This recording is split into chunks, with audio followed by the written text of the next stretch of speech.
পরদিন সকাল শুরু হয়েছিল লুচি ঘুগনি আর মিষ্টি খাওয়া দিয়ে। যাই হোক, তারপর পূরবী আমার হাতে একটু মেহেন্দি করে দিচ্ছিল।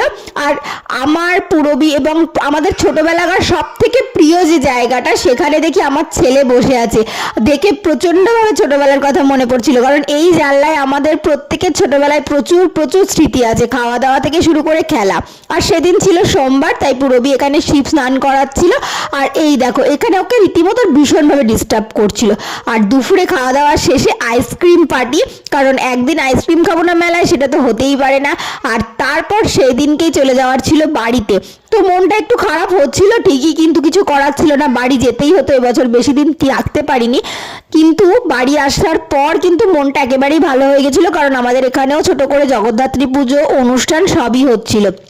সেগুলো দেখে, সেইগুলোর ভিডিও আসছে পরের পার্টে। ততক্ষণ ভালো লাগলে ভিডিওটা লাইক, শেয়ার অ্যান্ড সাবস্ক্রাইব করে দিও। টাটা।